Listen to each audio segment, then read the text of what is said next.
2014ஆம் ஆண்டு பாஜக ஆட்சிக்கு வந்த காலம் தொடங்கி இந்தியாவின் பொருளாதாரம் கடுமையான சரிவினை சந்தித்துள்ளது. கடந்த 2019ஆம் ஆண்டு முடிவில் உலகை உலுக்கத் தொடங்கிய கொரோனா தொற்று இந்தியாவில் மார்ச் மாதம் முதல்தான் தன்னுடைய கோர தாண்டவத்தை தொடங்கியது.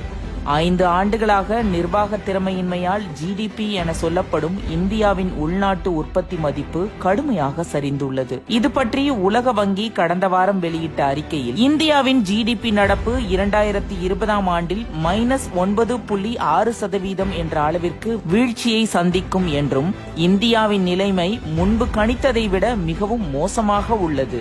இது இந்தியாவிற்கு இதுவரை ஏற்படாத ஒரு நிலைமை, மிகவும் மோசமான நிலைமை என்று உலக வங்கியின் தெற்காசியாவின் தலைமை பொருளாதார வல்லுநர் ஹான்ஸ் டிம்மர் தெரிவித்தார்.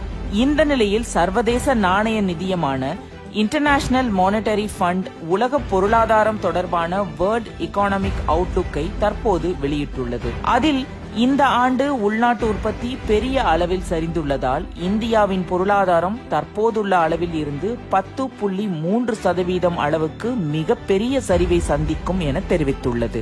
இதில் அதிர்ச்சிகரமான விஷயம் 2020ஆம் ஆண்டிற்கான தனிநபர் ஜிடிபியில் வங்கதேசத்தை விடவும் இந்தியா பின்னடைவை சந்திக்கும் என்றும் IMF கூறியிருப்பதுதான்.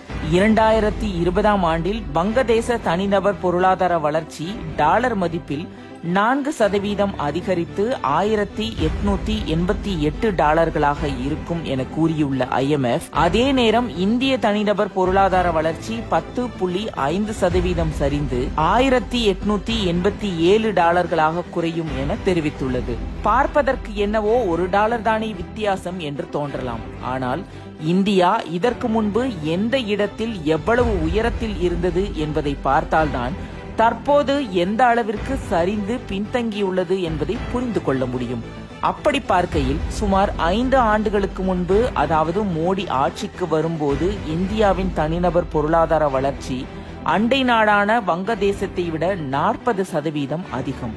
ஆனால் மோடி பிரதமரானதற்கு பிறகு இந்தியாவின் தனிநபர் வருமானம் வங்கதேசத்தை விடவும் கீழ்நிலைக்கு சென்றுள்ளது. கடந்த 5 ஆண்டுகளில் இந்தியாவின் தனிநபர் ஜிடிபி 3.2% மட்டுமே அதிகரித்துள்ளது.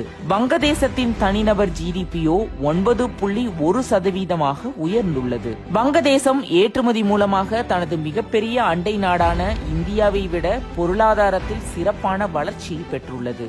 இந்தியாவில் இந்த 5 ஆண்டுகளில் ஏற்றுமதி வெகுவாக குறைந்துள்ளது.